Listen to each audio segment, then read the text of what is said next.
Hello everyone, Silent here, and welcome back to another episode of Truly Bedrock Season 1. Today we're going to be doing several different projects around the world, trying to finish up this village a little bit more, possibly doing a couple of technical projects as well. And I think the most of what we're going to be doing is probably getting scammed. So Tom left us a little bit of a quest book over here, or a challenge, or some form of mini game. I don't really know what it is. It's just kind of like a mysterious chest with a book in it that says Scam by Armor Guy. I haven't opened this, I haven't read it, I know nothing about it, but one thing I do know is that he did not want me watching his episode where he put this together. So I don't really trust it, but we're gonna do that today, and I think it'll be really fun. Knowing Tom, it's gonna have a lot of poop jokes as well, because you know what? He's just like that.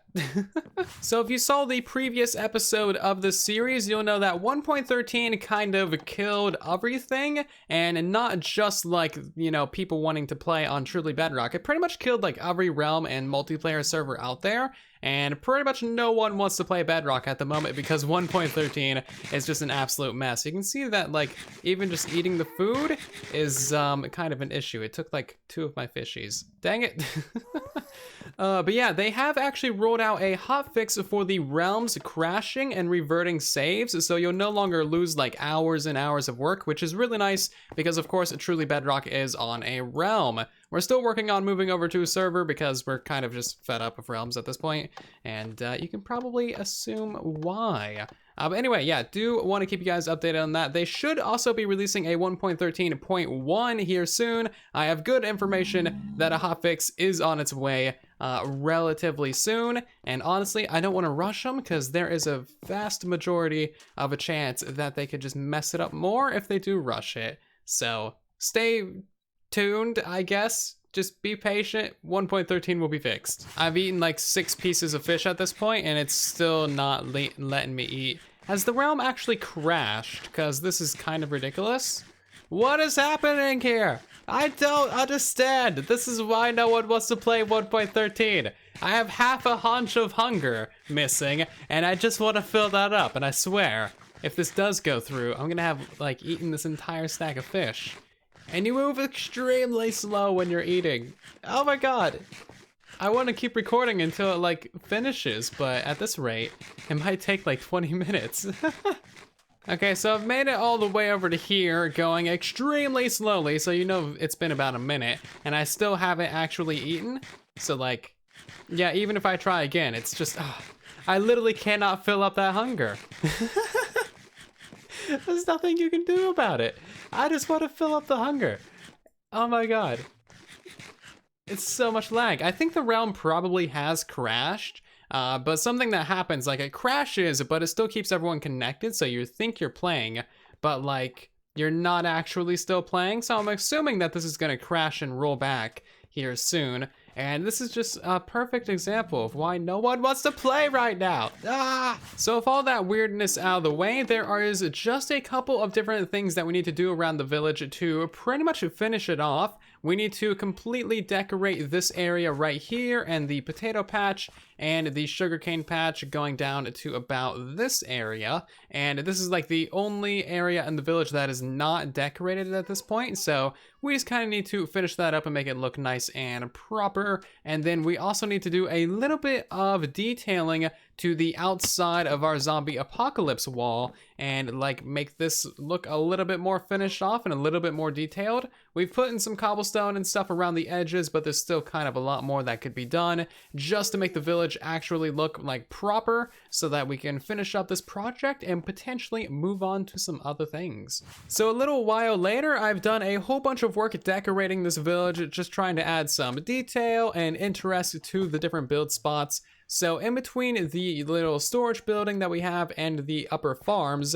I decided to add a little bit of like a miniature biome right here, just with like the orange sand and the normal sand, and I think it looks pretty decent actually. Got a whole bunch of different leaves and dead bushes, and then the cacti as well, and it actually looks pretty alright. Just something to add a little bit of detail and interest to this otherwise pretty bland, boring in-between area. And honestly, who doesn't like cacti? They're just like amazing.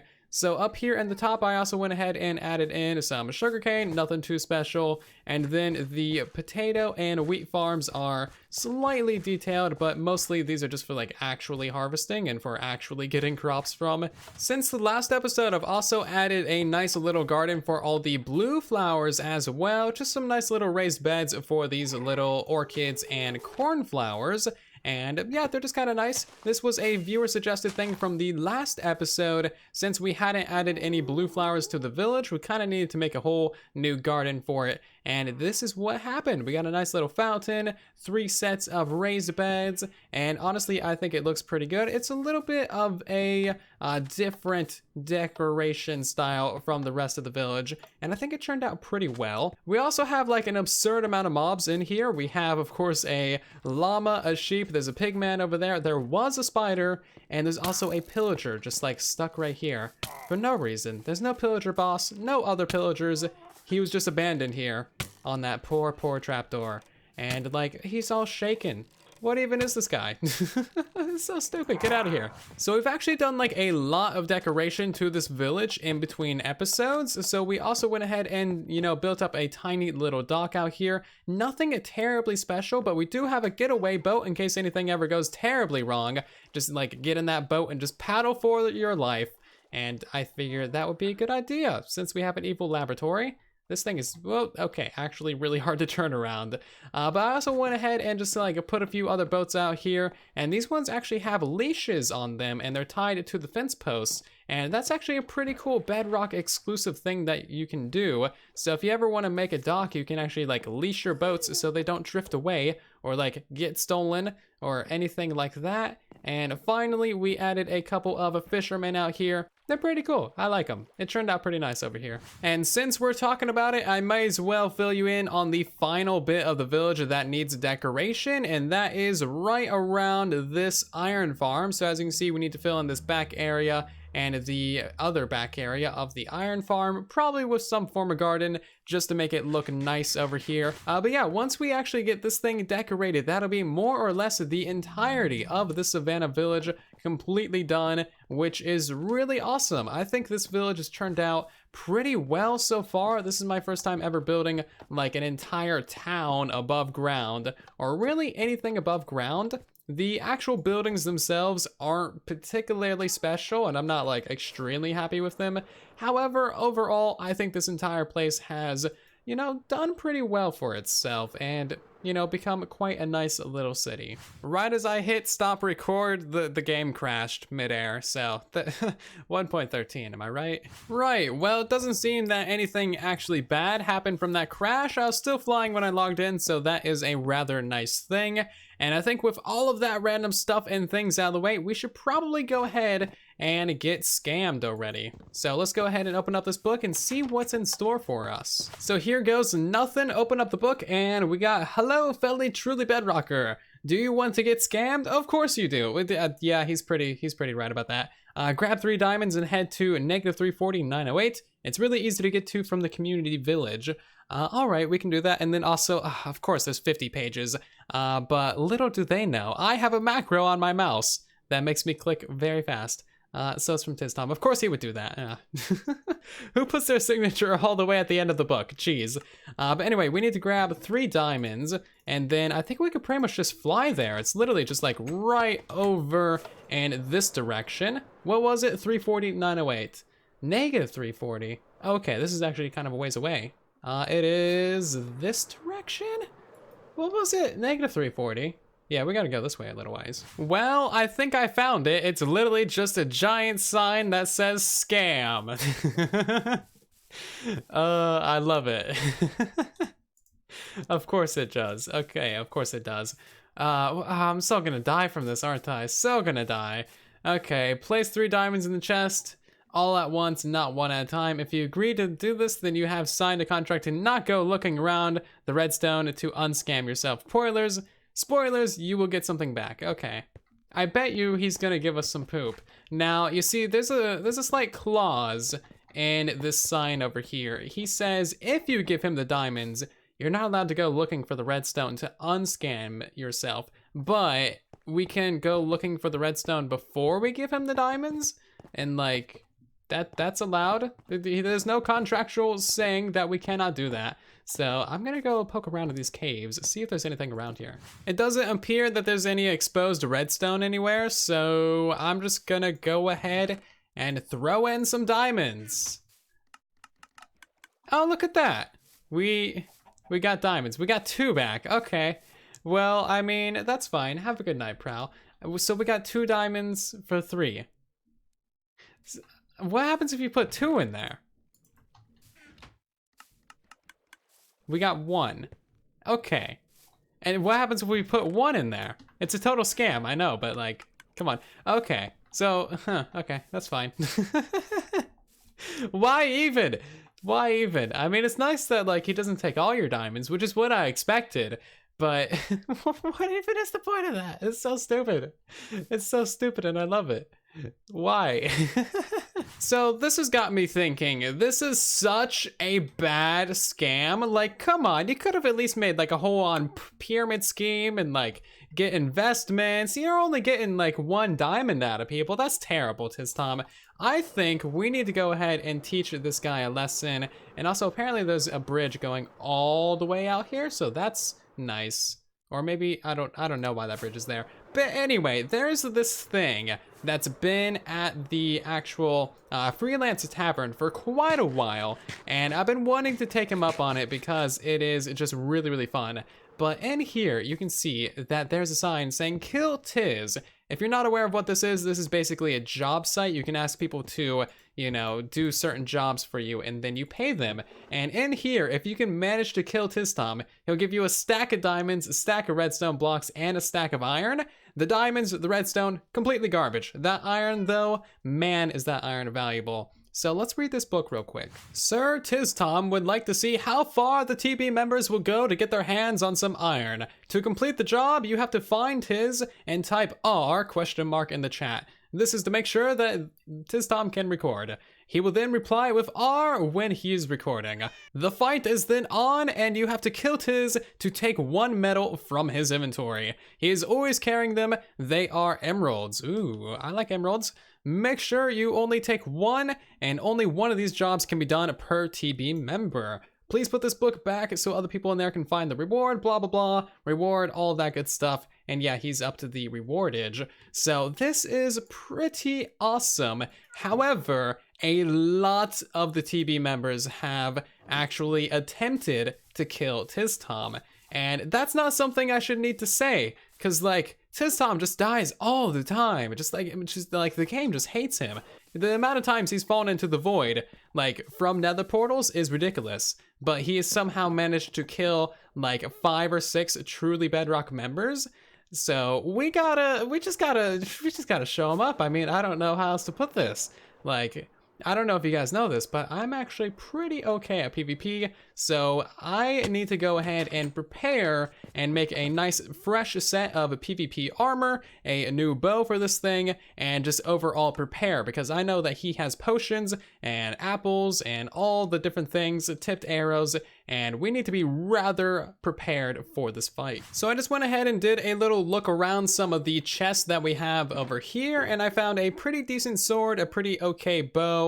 Actually, that's a pretty terrible bow, but some okay armor. What I need to do is I need to get protection 4 on all of this armor, thorns 3 on all of it. I need sharpness 5 and fire aspect on the sword. This needs power 5 and flame. And then I also need to make quite a few golden apples as well. Luckily, I actually bought like a ton of gold from our shopping spree. So we have plenty of stuff for golden apples, which will be nice. And I also want to go ahead and get ourselves a couple of turtle master potions as well. And hopefully that will help us out. Just stopping by our raid shop right now to see if we have any useful enchantment books over here. We need 3 sets of protection 4, and we also need 3 sets of thorns 3 as well. And one thing I gotta say is that looking through enchantment books is probably the most tedious thing in the world. It'd be really nice if there was like a different texture for all the different, you know, types of enchantments there are. But yeah, I just need to go through all of the enchantment books I own to see if I can get some of these no useful books at our shops. However, we have made a couple of profits from the raid shop and also from the beacon rentals as well. So that's kind of nice. Just popping over to the raid farm now, and I do want to clarify something about the raid farms being broken. Only the advanced raid farm or the quad stacked raid farm is broken, which is really sad, but at least the other raid farms still work. So yeah, they're not completely broken, it's just that like the quad stacked one is. And I'm really kicking myself because I barely used the quad stacked raid farm. I like built it, I spent so many hours building it, but like, I barely used it. I could have gotten so many more emeralds. 5,000 emeralds per hour is something that I really shouldn't have passed up. But I was pretty confident that it wasn't gonna be fixed, and I was wrong. So we still have a fair amount of stuff at this raid farm, which is pretty decent. And it doesn't appear that we have any useful enchantment books. So I'm gonna go through here to sort through the items and hopefully we find something good. Oh no, my dog just died. What? Oh no, I didn't even do anything with him. I just made him unsit and he just went and did something. Oh no! Granted, I didn't really take him anywhere because he crashed the server last time he went through a portal, but like, it was still my doggo! Where did he even die? He must have died over here. There's so many arrows. Oh man, poor guy. Why was he even fighting anybody? Like, oh man. R.I.P. Raiden. R.I.P. So at this point, I've looked through hundreds of enchantment books and I've only found 2 Thorns 2 and a Protection 3. Like, I don't know how rare these enchantments are, but apparently they're very, very rare. Jeez. Either that or I've already like picked them all out before. And I don't think I have a Protection Villager. I know I have a Thorns 3 Villager in here somewhere, but I really just wanted to find some books elsewhere. That way I didn't have to trade with these guys, because villager trading, ugh. But we got Unbreaking, we got Looting, Efficiency 5, Fortune, Mending, and then a Bookshelf, best trade in the house. Frostwalker, oh my god, do we not have a protection anywhere? Blast Protection, I really just need flat protection. There's Thorns 3, so that's good. But yeah, we don't actually have a Protection 4. Of course we don't. Well, okay then. Oh, and by the way, now that we're finishing up the actual Savannah village, we should be actually coming over here and doing more work on this project here soon, TM. Again, the villager mechanics on Bedrock, they're just not made for good stuff. Oh my god, I finally found the last book that I needed. I found 2 Protection 3 books down here in the AFK fish farm by the double spawner. I've literally gone like every single place on the server. This was my last hope. So I found 1 Protection 3 book from that, and then I found 2 pairs of Protection 3 boots. So I got Protection 3 for that, Protection 4 for that, Prop 4 for that, Protection 4 for the pants. We got full Protection 4, plus we're gonna have Thorns 3 on everything, and Sharpness 5, and Power 5, and we're gonna have potions, and Turtle Master potions, and fireworks, and golden apples, and a lot of totems as well. Okay, cool. Now I just need to spend like 7 hours getting experience so I can actually enchant all of that stuff. So it turns out that putting Thorns 3 on something is extremely expensive. It takes a minimum of 12 levels just to put it on there. So I'm gonna be going ahead and disenchanting all of these bows that I'm getting from the skeleton spawners, and hopefully that'll give me a fair amount of experience. This actually has Unbreaking 3 on it. Doesn't matter, throw it in there, and then we'll get a bunch more of experience. And these bows are extremely useful. Honestly, if you have not tried out the grindstone, they are very, very powerful, and I would highly recommend that you try them out, because look how much experience we got from that. It's not quite enough to enchant the next thing, but it's pretty close. We can also go ahead and recycle a whole bunch of these old books that we don't really need and are probably never gonna use, and then we also get some books back from it. So grindstones are really just like the best thing ever. And there is another 15 levels. We can go ahead and enchant our helmet with the Thorns 3, and now we can go back to killing these guys. This is just like an XP factory right here. We can unenchant things, we can fish for more enchanted things, we can kill these guys. It's great, I love it. Man, I'm really pulling all the strings to make this happen. I fully enchanted all of the armor. As you can see, it's all Protection 4, Thorns 3. The bow is good to go as well. And now for the sword, I couldn't find any sharpness 4 books. I found one sharpness 3 book and another sharpness 3 sword. So I need to go ahead and combine this sword and that book, sharpness 4, combine those two swords, sharpness 5, and then fire aspect 2. Bam, we got ourselves a sword to kill Tistom with. It's about time. That took an extreme amount of resource gathering. Like, I'm really surprised how difficult that was just to get protection. I probably spent about 45 minutes just trying to get the set of armor together. That was ridiculous. So we now have all the armor and weapons ready to go. We just need to get some ammunition. And remember that thing I said about tipped arrows? Well, you don't actually need any dragon's breath to make tipped arrows. You can actually just click on a cauldron with a potion and then, like, for instance, go ahead and click on that with some arrows, and then boop, you got yourself some tipped arrows. So now we have invisibility arrows for 1 minute because that's useful. But yeah, I'm gonna go ahead and make some damage to arrows, and hopefully those will do the job of killing Tistom. So if I click on that, oh good, it does actually empty, and it gives you back the bottle as well. Fascinating. For being a splash potion, I did not expect that. So if we go ahead and click on this with arrows, we should now get damage arrows of level 2. Very nice. Another pro tip about these cauldrons is if you click on them with 3 potions, so you put 3 damage potions in there, for example, you can actually get an entire stack of arrows at one time. Normally it's 1 potion to 16 arrows. So if you do like 3 potions at once, you actually gain a full 16 arrows, saving you 1 potion, which could be very convenient if you are mass crafting these tipped arrows. So if you have a power 5 bow with these harming 2 arrows, you're going to be doing a lot of damage very, very quickly. And this is actually very broken. However, I think you can actually get away with using a crossbow, for example. Oh, this one actually has a firework in it. Those are extremely valuable fireworks. I don't really want to fire that. But yeah, if you have a multi-shot crossbow, you can shoot 3 of these at one time, doing even more damage. So we might go ahead and fight Tistom with one of these amazing crossbows, or we'll just stick with the bow. Not entirely sure. So now that we have the tipped arrows taken care of, I'm gonna try and find myself a couple of turtles, and I just got some good intel from Liara that there are some south of Foxy's base. I have no idea which direction is south, however I know Foxy's base is somewhere over here. I've been flying around for a couple of minutes now and I've only managed to find 1 turtle, but I did go ahead and actually, like, you know, pack this guy up and make sure that he's secure. And basically turtles spawn extremely slowly, so this might actually take a very long time to get another one. And then of course breeding them takes forever. Turtles are just a pain. And then you need to breed 5 turtles to get a turtle helmet. It's just a whole giant painful mess. So that might have to wait until the next episode.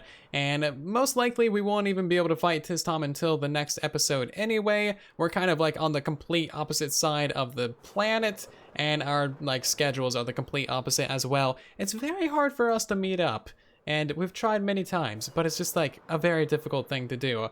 And by the way, this is where Zloy actually makes his giant map arts. I've never shown this on, you know, YouTube before, but this is a thing. It exists, and it's honestly pretty awesome. I just got hit by this drowned, and I just gained golden hearts. I don't have any form of effects, and I didn't use a totem. What? I just riptided right into the guy, and now I still have a golden heart. What is up with my health bar? This is so strange. Can I take some damage real quick? Can you guys hit me? I want to fix this. Hold on, for science. Come hit me in the face, please. Yeah, I just gained another golden heart from that. Am I immortal all of a sudden? No, I lost the golden heart. Okay. That's strange. That is so weird. Oh yeah, and I also found a drowned army as well. So much for drowns despawning in 1.13, am I right? Oh, this is ridiculous. There's so many of them. It just keeps on going. Well, that's mildly ridiculous. Next episode, I guess we're gonna have to track down some turtles, make a turtle farm, and then, like, you know, try and go and kill Tistom as well, because that sounds like a fun thing to do. I'm honestly really looking forward to it. I do quite enjoy the PvP, and, you know, somebody's gotta kill Tistom. Nobody's really killed Tistom yet. He's fought like 6 or 7 people. Anyway, I do hope that you guys have enjoyed today's episode. If you have, be sure to leave a like on the video, as it helps out the video and the channel significantly. If you're new here, make sure to subscribe so you don't miss future episodes, and also maybe leave a comment, because I like reading the comments. And I'll see you guys all down in the comment section and in the next one. Thank you so much for watching. And then there was silence.